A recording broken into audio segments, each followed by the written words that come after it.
Josh. Thanks for having me on tonight. I wish it was on a more joyous kind of conversation, but I was actually, up until last night, I was the chairman for the Charlotte County Republican Executive Committee, which is the GOP for Charlotte County. In years past, our committee was pretty much dysfunctional, infighting. Even invited you to come over, take a look at what we had once I had been voted in. It was a unanimous vote as my chairmanship. We changed the way we did business. We worked with other local conservative groups. We worked within the rules of the RPOF, even though they're ever getting more stringent. We still found ways to work within those rules to be more effective at getting quality leaders into our community, as well as drawing people in for those boots on the ground, fundraising, other events. But beyond that, we were working into the community with more than just fundraising. It was about bringing awareness and getting families involved. So starting at a young age all the way up for what we stand for as Republicans here in Florida. That apparently has ruffled a lot of feathers. And as we're seeing across the state, chairmen are being removed. And generally, it's either MAGA, America First folks that are getting removed, or entire executive committees being dismantled, such as Manatee County. Ooh-wee. Talk about the elephant in the room. Well, folks, it is Friday. Happy Halloween to you. And yeah, I don't really dress up for this holiday because it's not my favorite, kind of a demonic thing. But apparently we're going to have to deal with the demons today. You know, I'm Ann Vandersteel. This is still the war zone, still news. We're still here. Yeah, still here, still talking about problems. And why is it that we have problems in Florida? Florida is supposed to be the free state, right? This is what we talk about, the free state of Florida. Well, Florida has long been known as the beacon of freedom. It's the state that led the nation against lockdowns, mandates, and election corruption. But beneath this sunshine, that's right, we're not blowing it up your ass anymore. We're going to tell you the truth. There is a big, quiet storm brewing inside the Republican Party of Florida. Across the state, county GOP chairs and executive committees, overwhelmingly America First conservatives, they're being removed, suspended, or shall we say replaced by the state party. That's right, the RPOF, the Republican Party of Florida. And in some cases, entire county committees have been dissolved and reinstalled by these Tallahassee insiders. Well, what's happening here isn't just internal politics. It's completely a total power grab. It's the establishment reasserting control over the grassroots movement that made Florida red, powerful, and free. And today, I should say, I'm joined by Dave Kalen. He's a lifelong conservative, a former Charlotte County GOP chair, and a current candidate, or hopefully going to be a candidate again, for supervisor of elections. He's got a website up, and we're going to take you there here in a minute. Dave believes in the same vision of our founding fathers, the ones that they built, the same one that I talk about all the time when I'm on air, when I'm on X, wherever I am, no matter whose show. We have a constitutional republic where truth, transparency, and the people's voice should be reigning supreme. But it's being masqueraded as such at the moment while it's being covered up and ruled by legislative democracy. Or should we say we've dissolved into socialist democracy, soon heading to communism. Dave's story reveals the pattern of suppression happening inside the RPOF, the names behind it, and why this could be the most important political battle happening right now in Florida. Let's get Dave joining me here on the stage because, Dave, what I'm learning and what you just told me off air has got me just sick to my stomach. And I think this audience is going, I don't know if we're going to go there on all of this, but it's getting really dicey out there. How you doing? Actually, I'm doing good. I was probably better off being left to my quiet corner of Charlotte County, recruiting members to our GOP. But the RPOF leadership has decided to take aim at me and say, how dare you grow your party and how dare you work with other conservatives? And so I started digging and feel it is my responsibility as a lifelong conservative to fight back with what we're finding with our leadership. And some of it's very disturbing as to what I'm finding out there. And it's not conjecture. It's not word of mouth. These are factual documents obtainable through the Secretary of State's website. Wow. So let's talk about this. We're going to break it down because a lot has transpired. And I've made no secret about, my position on the Republican Party of Florida. I've criticized them. I've received phone calls from leadership. At one point, there was an REC that was closely affiliated. It has a change of management as of recently, but there was an REC that was staking claims that I was censored by the Republican Party of Florida. I've never received any such letter, notification, nothing. It's just a bunch of BS. But they like to throw their bully weight around, particularly when they have their tentacles strangulating or controlling certain RECs. So let's talk about this Florida purge, right? There's a turning point. You recently made headlines after being terminated by the RPOF, okay? You already had submitted your resignation. So what really happened behind the scenes, Dave, that led to your removal from the Charlotte County REC? All right. So the crux of the whole argument came down to Rule 23. They knew that I was having Raj Doraisamy. He runs Defend Florida. He also runs Reclaim Campaign.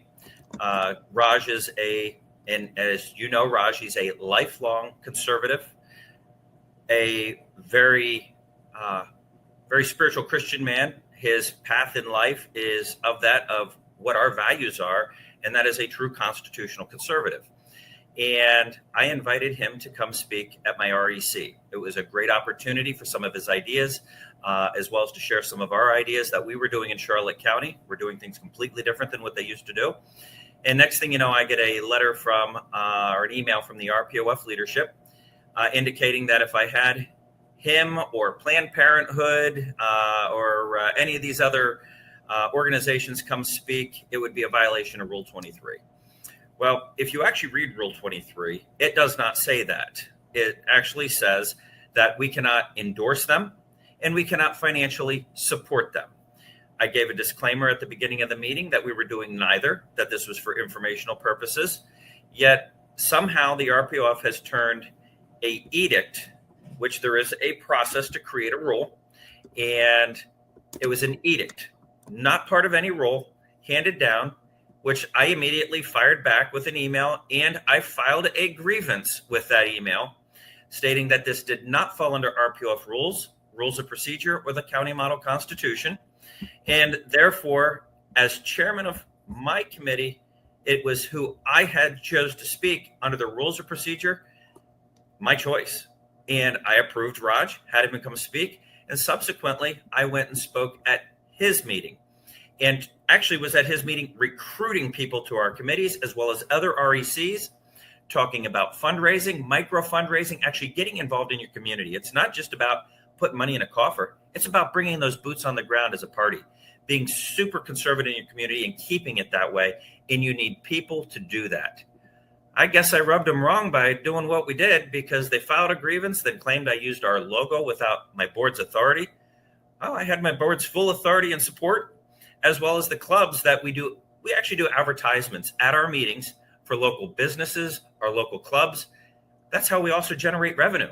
Mm-hmm. So in a PowerPoint presentation, I'm showing these organizations, as I have promised them we would do, the advertisements. And yet they held that against me. And the ultimate verdict was, well, I was warned I could be thrown out for violating their edict, and therefore they threw me out. So that's where the problem comes in. So so it sounds to me like you're a model GOP chair, and you are trying to unify everybody under the Republican tent. You know, I'm going to just pause right there, and I'm going to take us back to the founding fathers. You know, when we first, Articles of Confederation and then the Constitution, we didn't separate ourselves between Republicans and Democrats. In fact, we left the Whigs and the Tories behind when we came to this country and decided to start over under God's second covenant nation, and build what we have today, or what we hope we are operating today, which we're not clearly operating as a constitutional republic. But, we didn't have this division. And it seems now that, the Republican Party of Florida, like the Democrats, this is just another way to divide you. And they're now using their claims over the logo or certain rules that are really not even helpful to trying to unify people, just so they can control you. Again, this is another element of control. Am I off base in just making this claim here? You are spot on with that. And what we've been digging into and finding, it is really disturbing what we're finding out there in some of these records. And to step back a second, you talk about what our founding fathers fought for and gave us, and that was a republic by the people. And our former REC chair put us into total chaos. We were shut down for the entire presidential election season. Our office closed. It was mayhem. My first act as chairman was to put all of our committees up there for vote to become standing committees, so no chairman in the future could ever take away the committees and the work we were doing. So I a bit defanged the chairman and his authority, which I think is one of the things that leads to the testament of the leadership that I have, that it is leadership, but at the same time, you need that body there to be 100% buy-in or at least 80% buy-in to what you're doing to be an effective team. And that's what we have here in Charlotte County. Now, what I'm finding out there is I'm digging through records. I'm finding out that we've got state committee men that don't even live or on record live where they claim to live and are involved with lobbying groups that they're renting from, and in order to be able to vote and get elected as committee men in other counties. And if you start to look at why they're doing this, it is a power control. So the way the RPOF works is you have the chairman, and then you have your voting body, plus all your other board members, but you have your voting body, and those are made up of your state committee men and women and your chairmans. Well, if you can run your own people in other counties where they don't live and take those seats, you now have the voting majority to get whatever you want done on the rules committee, on finance, whatever you want to do. You've got carte blanche because it's your people that you've put in those positions. And one of those people is Mr. Bill Helmick, the executive director. Mm-hmm. He has a homesteaded house in Leon County. And he obviously didn't run in Leon County because Mr. Dave Ramba is the state committee man in Leon County, who's also head of Ramba Law, Ramba Consulting, and Florida Supervisors of Election Incorporated. So now you have a lobbyist sitting at that seat. And now just 30 miles away is a house that Dave Ramba owns that now Bill Helmick is supposedly living in, while his other house is homesteaded, which is his declared domicile. And he's registered to vote in Madison County and elected to state committee men, but yet works in Leon County. So when you start to look at all this, it's a stacking of the deck. You put the people in position.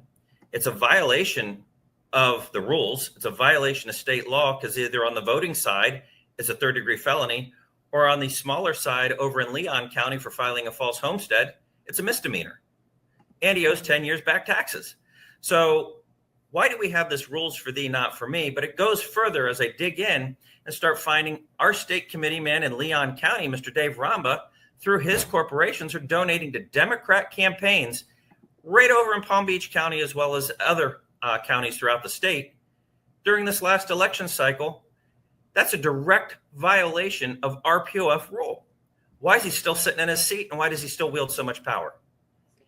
Well, it certainly sounds like rules for thee and not for me. And, that's the part that I think really rubs everybody wrong in what we see going on in politics across the country. I mean, I step back, MAGA has been waiting for indictments and arrests now for 8 years. And we're starting to see something happen, but I'm not getting I don't feel confident that we're going to see anybody prosecuted. And it looks like a giant charade and a giant game. But what I do see is the fish being kettled on both sides of the aisle, but most alarmingly on the conservative side, because you've got MAGA and America First, true grassroots, and then you have the Republican Party, which in my humble opinion, the Republicans and the Democrats are basically one and the same, and they use the label to foo fight, fake fight, UFC fight, whatever you want to call it.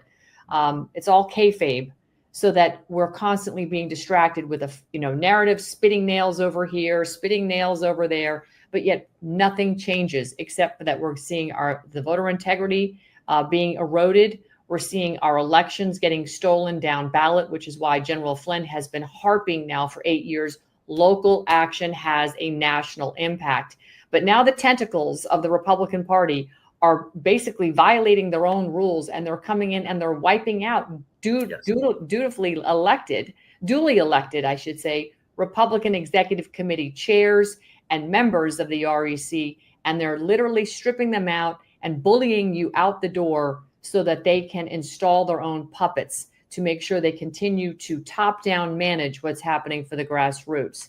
And, where's the accountability? How are we going to get it, Dave? Because this is very frustrating.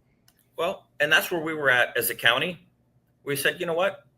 Let them do whatever they're going to do up there in Tallahassee, because we can't fight the fight up there.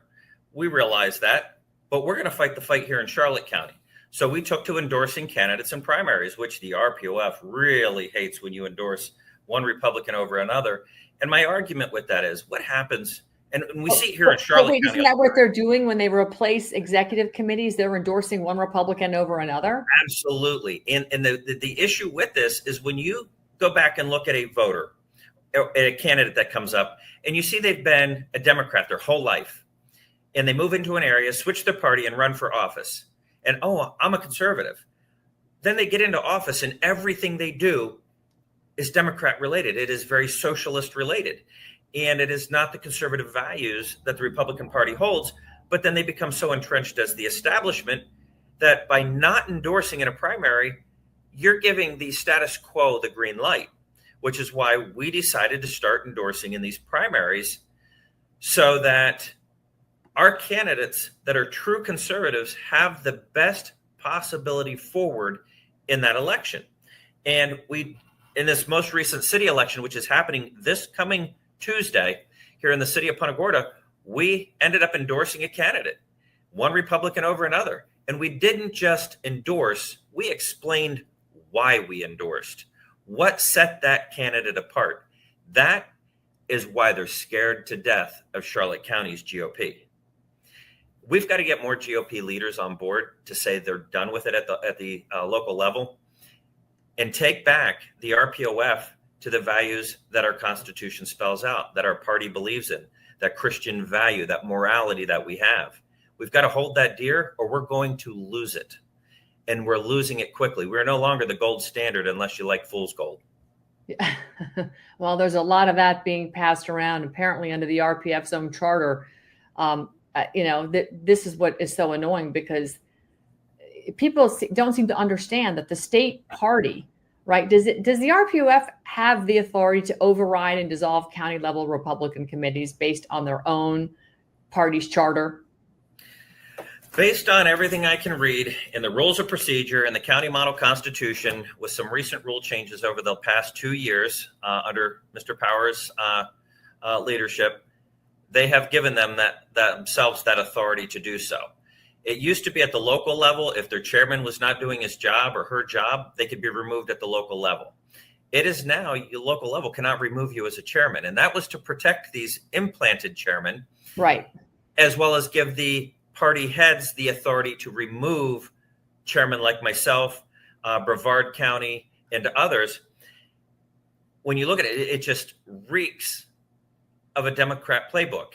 I haven't seen this kind of blatant actions since the 1930s. When you look what went on with the Third Reich to control what people could read, who they could talk to, what they could say, we're heading back to that as a party. I know it seems like a very drastic comment to make, but they're dictating who we can have speak. This is a problem, and that is not leadership.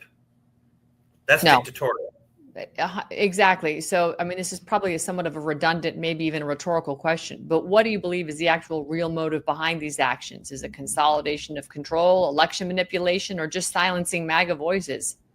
So you knew I had run for a supervisor of elections last year. Right.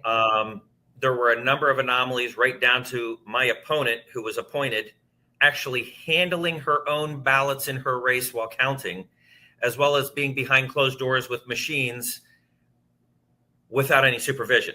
That's a problem. Unfortunately, Supervisors of Election Incorporated, run by Dave Ramba, also a lobbyist, pretty much dictate election laws in legislation to our state legislators. So you now have a private organization paid for by you, the taxpayer, to keep your elections non-secure. I will tell you, that was my area of expertise, is security, IT, understanding how machines work, the security of machines. And there's absolutely nothing secure about our machines. And if people knew the truth, they'd probably quit voting. Now, I'm not advocating that, because you have to go out and vote to have your voice heard. However, we need people out there in the streets screaming about these election machines and what has been going on with them. and the third-party corporation, VR Systems, that manages it all. Mm-hmm. Why are we putting our trust in a third-party corporation who, by the way, pretty much every time we have an election, their system goes down?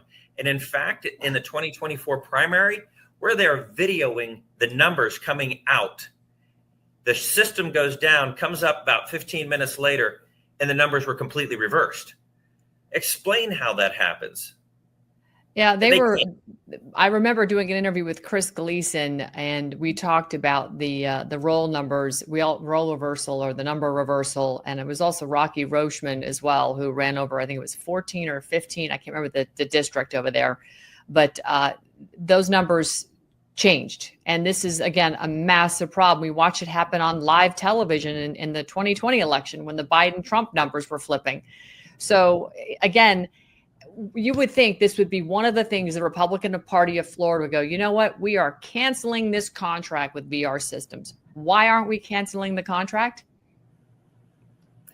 Well, you look at the lobbyists who run it. They're the very people sitting in power. They want to keep these corporations in power. And it's always the party that's in control that seems to want to not rock the boat because they're currently in party and the system's working for them. You saw in 2020 where all the Republicans were screaming election fraud. Mm-hmm. Well, in 2024, the Democrats are screaming election fraud. It goes back and forth. It's been that way for decades. We've really got to sit down and look at a responsible, secure way to fix our election machines. And I actually support a national requirement that your machines and your equipment have to meet if you want to participate in federal elections. It's that simple to create a federal law that they have to meet that standard. They can't dictate the local elections, but at least the machines have to meet a standard. And they don't. Each state by state is a joke. And once the American people lose confidence in their election systems, you're left with the 10% that control the other 90. And that's not a republic. No, it's not. So let's talk about shall we say, the power network. You've spoken about connections between these guys, these three key figures, including Evan Power, Bill Helmick, and Dave Ramba, powerful lobbyist and party insider. What do Floridans need to understand about these relationships? What is it that we should all be very, very, very concerned about? All right. So I'm going to lay it out for you here. You've got them up on the screen. On the far right, you've got Evan Power. He's the chairman of the Republican Party of Florida. He also works for Dave Ramba and Ramba Consulting, which is a lobbying firm. Then you've got Dave Ramba in the middle, who is the employer for Evan Power, and he runs Ramba Law, Ramba Consulting, Florida Supervisors of Elections Incorporated.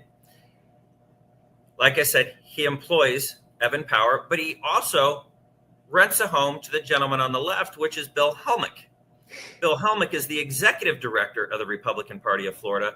He also is the one filing the bulk of these grievances against the chairman, and he himself sits on the grievance committee. So now you want to talk about doubling down on bad actions. He doesn't even recuse himself from the decision-making process. And I will tell you, Mr. Mark Cross, who's supposedly the chair of the grievance committee, should be ashamed that he's allowing this to go on in his committee, but I understand why he does. Because if he were to buck the system, either Mr. Helmick or Mr. Powers or Mr. Ramba would make a phone call, and Mr. Cross would be gone. Yeah. This is about controlling everything at the top. You control the candidates. Last year, they proposed a bill with the legislature that would allow the Republican Party to dictate which candidates could actually claim to be a Republican when running for office, which would mean you'd have to run as an NPA if you're a Republican running against somebody that was an incumbent and they supported. You couldn't use your party chosen name that you have been registered to vote as and you have been voting as for decades. Thank God that bill didn't get passed. But can you believe the audacity of the people to think they own that name? Yeah. I'm actually going to be approaching our lawmakers this year to get the law on the use of the name removed, because I look at it as it's a virtue. It's a belief system. It's Correct. like calling yourself a Christian.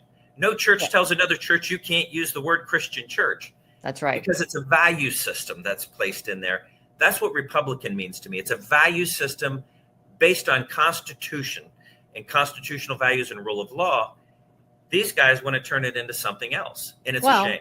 they're trying to basically treat it like a corporation, essentially, right? I mean, and then they can control what they can control the narrative. They can control whatever they want. They can exclude or include at their own corporate level, which is exactly what they're doing. It's a very top-down maneuver. It's completely trampling on the grassroots, and it's frankly deflationary. I mean, I at this point, I'll be shocked if we have record turnout at the polls in 2026 based on what I see going on inside the RNC nationally, and then the RPOF here in the state of Florida, which is just atrocious.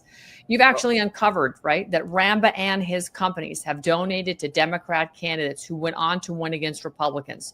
These Bobby clearly, Powell Jr. huh? Palm Beach County, Bobby Powell Jr. That's Palm what I Beach mean. County. Yeah, Palm, and this is a county next door to me, right? So this is, they went on to win against these Republicans, like you said, right here, right next door in Palm Beach County. These are direct violations of RPOF rules. So tell me, how can the state party justify allowing that, action where they're, getting behind Dems while punishing grassroots conservatives like yourself and others? I think their argument's going to be, well, that's his business. He's a lobbyist. He has to do it. Great. Go ahead and do it. That's your job. But then you don't get to be a leader in your party. Right. It's that simple. It's about being above reproach. It's about removing that era of doubt and living and exuding those values of the party. I try to do that. I run multiple businesses here in Charlotte County, and I will tell you, every customer that comes in the door, first, they get a God bless you. Second, they get to hear about the party. They get to hear about the values of constitutional conservatism. You know what? That's one of the benefits of me being a business owner. And if somebody on the left comes in and doesn't want to hear it, I'll be quiet. They're welcome to come in and do business. Right. But anybody that'll listen, I am more than happy to put those values out there and encourage, despite the craziness that's going on at the RPOF, I still encourage people to get involved, make a difference, be that change you want to see. Because otherwise, these guys, they win. They take total control. That's right. So I encourage every single one of our conservative organizations, whether you're in the FRA, the RLC, a Trump Club, you name it, any of these groups out there that are conservative groups, we've got to pull together, one, to make a difference, but two, to work to expose the corruptness that is going on within our own party, within our state, and within our government. It is scary to think that Evan was just appointed to the Rules Committee for the RNC at the national level. Yeah. So now they've got these lockdowns on this state. Are we going to start locking down every state under the RNC to what you can do, how you can do, who you can talk to? And he was just appointed to the Presidential Candidate Vetting Committee. So now this very individual is going to have a say in the next presidential candidate, while his good buddy Bill Helmick in this last election cycle actually donated to somebody other than Donald Trump for president. Wow. That is so freaking shocking. I mean, Now, it really speaks to the web of influence, right? This Yep. totally suggests, Dave, that there is a coordinated effort to basically reshape Florida's political landscape. And what you just said extends into the national ethos, which is terrifying. To really just sort of reshape everything from red to blue. And they're going to use internal controls rather than external competition, the grassroots, listening to what we, the people, want. I mean, look, we elected President Trump, and we want him to do certain things. And the chorus out there is getting louder and louder because people are not seeing what they want to see. The expectations, I'm just going to use what's going on in terms of, getting accountability out of the FBI, right? The expectations from Dan Bongino and Kash Patel when they, were doing their podcasts, and God bless them, they brought a lot of great information, but their podcast led us to believe we were going to see accountability day freaking one. Everybody was willing to give him a pass for the first 3, 4, 5, 6 months. Tulsi Gabbard is serving up sirloin and filet mignon on a regular basis, handing and making, criminal referrals over to the DOJ. But we're not getting that accountability yet. We're not seeing the teeth. I want someone's ass on a plate right now, Dave. And And that's frankly, what we we're did. getting tired of waiting. And so the chorus is getting louder. And at the end of the day, Donald Trump is not Jesus Christ, right? He is one man. He needs his people to be deaf, loud and deafening, a roar so loud that even he cannot not hear it. And he needs to act accordingly, as do all of these so-called public servants. And what you're showing us is that this is a top-down redirection to trample on the grassroots and to shut the voices down so that we can be ineffective and we can just say, thank you, sir, may I have another? Absolutely. It's sickening. So let's shift this a little bit. Let's go into faith. Let's go into a little bit about leadership and constitutional values, because you brought it up, right? On your campaign website, you say America's foundation is built on freedom, human rights, and law and order. How does what's happening inside the RPOF actually reflect the exact opposite of those founding principles from where you're sitting? All right. Well, I'm first going to start off with I am not currently running. I actually left that website up for my 2024 run because it's been a phenomenal platform to create dialogue with people within our community where we are able to communicate back and forth through that. They see that I'm out there publicly. I'm getting ready to rebrand that site and start using that site to start bringing up all these issues. And that's bringing in the transparency of what's happening, not just at the local level, but at the state level as well as the federal level, as to what our leaders and local leaders, one, are investing in, two, what they're doing, and three, are they actually voting for what you're asking them to vote for, what their community wants. And so I'm going to continue to push that. I'm going to continue to push the election security. But with all of that being said, I am a man of faith. I'm also a part-time pastor. I believe in our founding fathers using their faith in God, that they had somebody to answer for what they did. And so their decision making and the way they set up our form of government with a Republican, I get so frustrated when I hear people say Donald Trump's an existential threat to democracy. Well, by God, I hope he is, because a Yes. democracy is mob rule. Correct. And people need to understand, with a democracy, if your neighborhood decides they want your house and they all vote to take your house, they're taking your house and you don't have anything to say about it. That's democracy. Right. We have a republic. It is a very controlled mechanism to give government as little power as possible, but put that power back into the people and their voice and their desire, which is why we were set up as a nation the way we were set up. Right. Because what's good in Southwest Florida might not be good for Philadelphia, might not be good for Atlanta or LA. That is why it was set up the way it was, so that each area had its representative for what their community needed. We were, at the time, we truly were a nation of immigrants at that beginning. Everybody was flooding here to settle it. They had to create some form of government that worked, and they used faith to guide those decisions, knowing people are inherently bad. And if you didn't put "In God We Trust" at the beginning of everything we did, we would run off the rails. And unfortunately, as you saw through the 60s with the lawsuits and you can't pray in school, our nation has perpetually gone downhill. But you look at the communities that have embraced faith. I don't care if you go to church, what you do, it's about that moral value and a belief that we have something to answer to. When you believe that, it changes the way you act. And I ask people, would you do the same thing if you were alone that you would do in public? And if you do things different alone than you would do in public, that's concerning, because you should be the same person in both places. That's how I run my business. I run my life. And that's how I believe in the politics. Be that person that is the example. That's what we're supposed to do. Be the example as leaders. That's right. I'm not going to be quiet. I'm going to continue to go after this. And I've had some threats. I won't get into all those threats. I've now, unfortunately, got a full out investigation going on into those. However, I'm not going to let that deter me, because I put my faith in God that, you know what, when he says, Dave, it's time to go, it's time to go. I just hope it was doing something righteous. Well, that's how I live my life. I've gotten plenty of death threats. Heck, they've sent them to my children. It's just the way it is. It's the nature of the beast of doing this kind of work. You put yourself out there.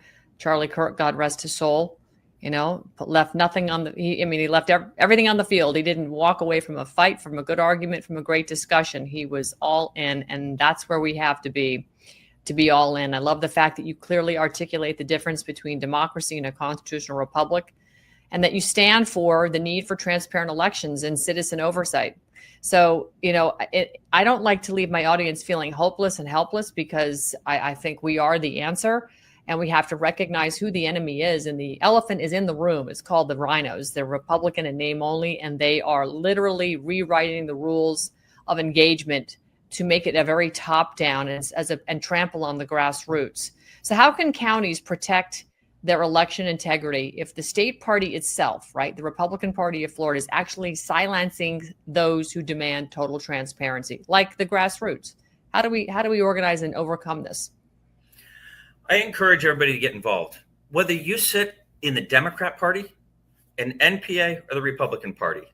You have a civic duty to be involved. It's part of being in a structured society. Show up for canvassing.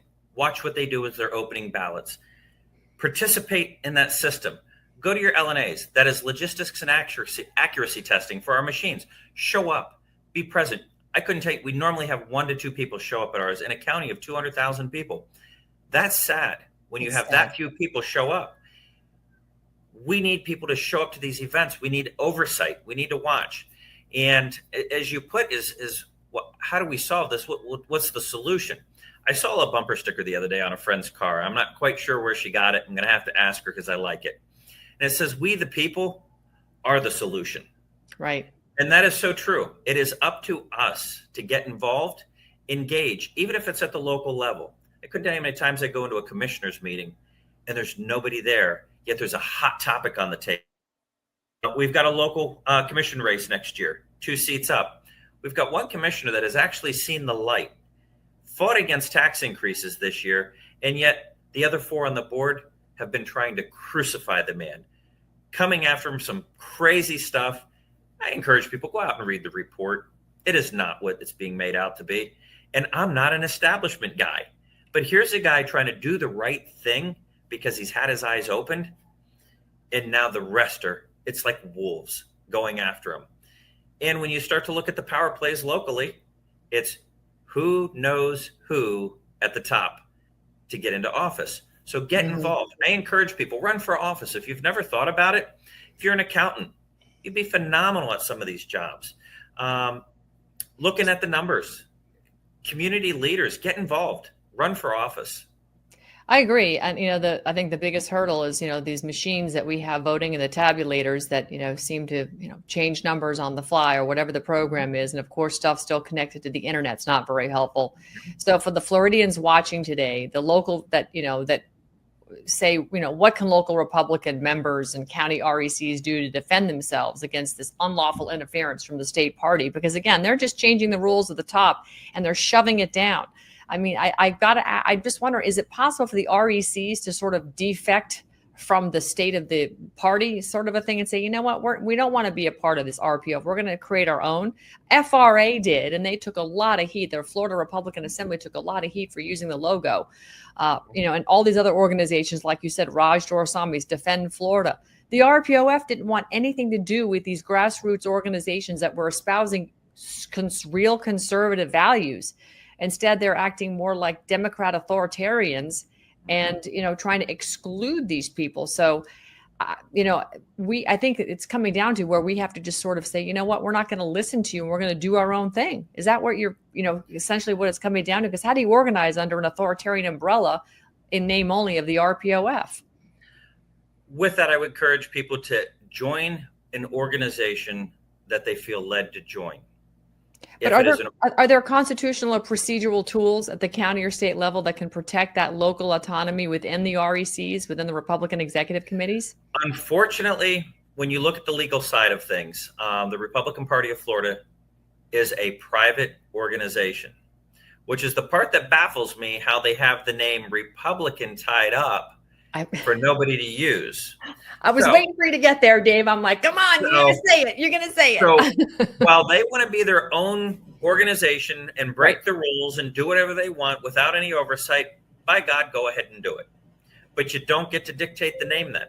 Exactly. It is an ideal. It's a belief system. Yep. Allow us to use it. And that is one of those things that we've got to get involved. join your REC, be vocal, encourage your chairman to stand apart from the party and dare to be different. I was told from the beginning, you're going to get yourself thrown out. And I said, you know what? Let them try. Let them throw me out. I ran against Evan Powers last January, figuring, you know what? What's the worst that's going to happen? He's going to throw me out. He's going to look like a jerk. Well, he just proved himself right. Here I am. Our board actually met last Thursday. I was not present because I'm not allowed to be present. Disgusting. The entire body, except for one individual, our committeeman that's been working against us, the entire body voted to write a letter to the RPOF, and they want to sign it individually, each one of them, demanding my return. That's a unified organization. Yeah. That's what scares them. So Yeah. Get involved, get organized, build your alliances with real conservatives, not party names, real conservatives. Join the FRA, join the RLC, get involved, make a difference. Don't give up. Don't be dismayed, because that's what they want. Here I am. I tossed out. I could have gone into obscurity and then just run my life. Nope. Got to fight back. That's because right. if we don't fight back, then we're complicit. That's right. And I refuse to comply my way out of tyranny. It will never happen. It's never worked in the past. No. Wow. Dave Kalen, there's an elephant in the room. It's the rhinos, the Republicans in name only, and we are going to have to call them out and remove them one at a time, it seems. Thank you so much for the support you've shown for your fellow, Charlotte County residents and folks that are, trying to stand up and vote their conscience, because sometimes it's a lonely job out there, but you have a lot of support, and probably a lot more than you know, because a lot of people are maybe just too timid or tepid to put their toe in the water or even come out and say anything, but they're cheering you from the sidelines. And what I hear you saying and what I echo is, don't just stand on the sidelines, get involved. Even if you're going to go, volunteer to be a poll watcher, even on the outside to make sure there's nobody, a candidate, for instance, that's within that 100-foot marker campaigning as they shouldn't be, to help help move the process along. And I certainly can't thank you enough for your time today and for standing up and, for breaking this story. And I will keep you in prayers, because what you mentioned off camera is pretty terrifying. But again, I know you're right with God. So, hey, if those kind of threats continue, I'm sure you're going to be well taken care of no matter what happens. Amen. Yep. Be the change you want to see. That's it. Be the change we want to see. Change we want to see. All right. Dave Kalen, thank you so much. Final words from you? You know what? God bless Florida. God bless America. And hope to God the rhinos get thrown out. And hope to God the rhinos get thrown out. Amen to that. I appreciate it. Thank you so much for stopping by. Thank you. Have a great day. All right, folks, that's a wrap. What you see happening inside the Republican Party of Florida is more than a political disagreement. Clearly, this is a massive test of integrity. Just think about it. Just think about what you heard Dave Kalen talk about. Florida's grassroots movement built this state's red wall, the America First Patriots knocking doors. That would be you guys out there organizing rallies, boat parades, motorcycle parades, sign waving, all this stuff, protecting elections. We're not the problem. We are actually the heart of the Republican Party. Yet those very few people that are now being, like the Dave Kalens, they're now being targeted by their own leadership. This is truly disgusting. If the RPOF, if the Republican Party of Florida truly, truly stands for freedom, transparency, and constitutional governance, it must stop silencing its own patriots and start honoring the will of the people. Dave Kalen's story reminds us that true leadership is not about power. It's about principle. And it's time for Floridians to rise up once again, not in anger, but in truth and courage. Attend your local REC meetings. Just go on the website, Google it, search for it, find out when they're meeting. Go to your county commission meetings, go to your mayoral meetings, go to your city council meetings. Demand open records. Hold your party leaders accountable. The Constitution doesn't defend itself. We, the people, must. I'm Ann Vandersteel. This has been Steel News. I hope you guys have a great Halloween. Thanks so much for spending your afternoon with me. God bless you. God bless Florida. And God bless the great state, or the great country of America. I hope you guys have a great weekend. Talk to you later. This election is filled with promises of tax cuts that will go nowhere. But don't let this excess noise blind you to what's really at stake, your retirement. As economic volatility continues to grow, few are talking about the consequence that could ripple through your retirement savings. Many wealthy investors have started preparing for the shockwave ahead. Have you? If you have $50,000 or more saved for retirement, click the link below or call 1-888-782-9064 and secure your free guide to gold IRAs from Augusta Precious Metals. Again, click the link below or call 1-888-782-9064.